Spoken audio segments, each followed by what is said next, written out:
Hey, it's Hasan Minhaj. I'm here to take the genius test to find out how much I know about Jay-Z.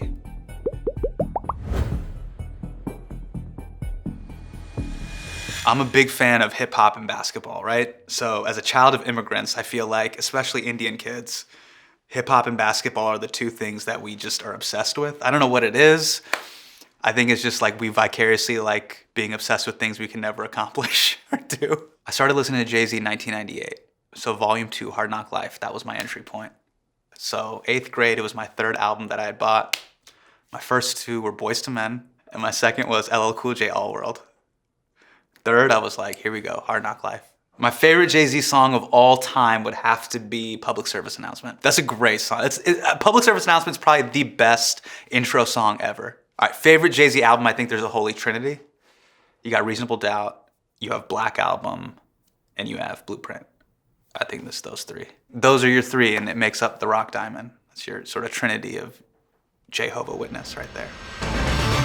What Southern rap group is featured on Jay-Z's 2000 hit, Big Pimpin'? UGK. I'm not even gonna say I was like that hardcore of a hip hop head. When Big Pimpin' happened, I was like, oh, that's feat UGK. Finish the lyric from Jay-Z's 2001 song, You Don't Know. I'm a hustler, baby. I'm a hustler, baby. I sell water to a well. By the way, internet comments, that was with no music. How would I sell water to a well? I would go up to the well and I would be like, hey, well, this is water brought to you by Virgil.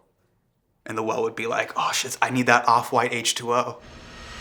In which NYC housing project did Jay-Z grow up? Jay-Z grew up in C, Marcy houses. I've done a lot of comedy shows in Bed-Stuy. Brooklyn is now a bunch of just alternative comedy shows. So when I drive around there, I'm like, did Jay sell crack in front of the Starbucks at Barclays, or maybe in front of the Shake Shack that's across the street? It's changed a lot. It's changed a lot. Whose voice was sampled on the hook for Jay-Z's Dead Presidents? He sampled Nas's voice because he was using it wrong. He actually made it a hot line, and Jay-Z made it a hot song.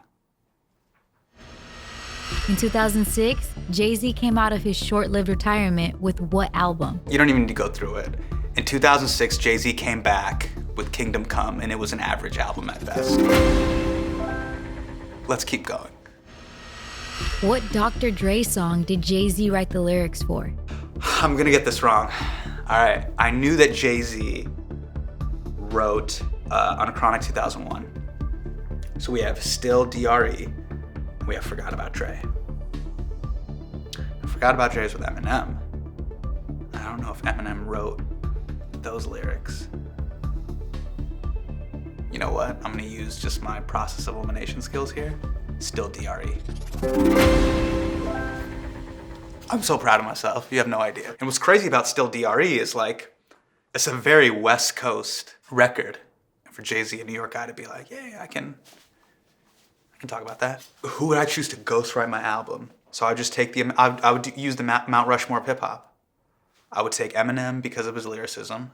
I would take Nas, Jay-Z, Biggie for his storytelling, and Tupac for his message. Jay-Z gets pulled over for driving at what speed in 99 Problems? In 99 Problems, he got pulled over for going 55 in a 54, which isn't even possible. There's no place that's a 54. He would have been doing 56 and a 55, but it wouldn't have rhymed. Last time I was pulled over was when I lived in California. So I've lived in New York now for 5 years. I haven't driven a car in 5 years. I was a horrible driver too, by the way. I was pulled over like a week before I moved to New York. Who produced Jay-Z's 2001 diss track, Takeover? Takeover was produced by Just Blaze. What? But I thought Kanye doesn't do diss records. So Pusha T and Jay. Those are his two diss records. Okay, so with the rap battle between Jay-Z and Nas, I personally thought at the time, because I was in high school, it was Ether. Because if whoever curses the most in high school has won the argument. And then when I actually go back and listen to it, Takeover, with the real estate that it has, he goes after everybody. He sort of finishes Mobb Deep. And then he's like, all right, now I'm done with you guys. Let me move on to Nas. So I actually think Takeover's a better diss record. In hindsight now. But when I was in high school, you couldn't tell me. I was like, he won. Who does Jay-Z apologize to on his deeply personal song, 444? Yeah, I think it's pretty clear. 444's post Lemonade, he's apologizing to his wife. I love Jay-Z, but I don't care about the love lives of celebrities. I'm sorry. Jay, if you're watching this, I wish you nothing but the best, but let's be honest. I don't think you care about my life right now as I live in an apartment with my wife and 11-month-old baby. Which of the following album covers does not feature Jay-Z's face? All right, I already know this. The album cover that doesn't include Jay-Z's face is Blueprint 3. It's just a bunch of musical instruments on a white background. My favorite cover, I don't know if it's objectively the best, but my favorite is Volume 2 Hard Knock Life, because I went into Tower Records and I convinced my dad to buy it. And if you have immigrant parents, you know that them spending $15 on a compact disc that says parental advisory, explicit content, is pretty impressive. What Jay-Z song originally appeared on the Rush Hour 2 soundtrack? Can I Get It? I knew it. What does that come to?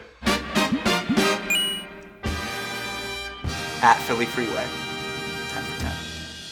Memphis Bleak, I'm waiting for your comment. Tata, Lenny S. Talk to me. I'm available. Do I still think I'm a Jay-Z genius? I'm disappointed in myself. I should have gotten a 12 out of 10. It was disappointing. So I'm not a Jay-Z genius. I gotta go home and revisit my holy scriptures. To me, Jay-Z's the Michael Jordan of hip hop. For two reasons. He has longevity and he has the hits. And he has the one element in hip hop that matters. You have to live long enough to be great.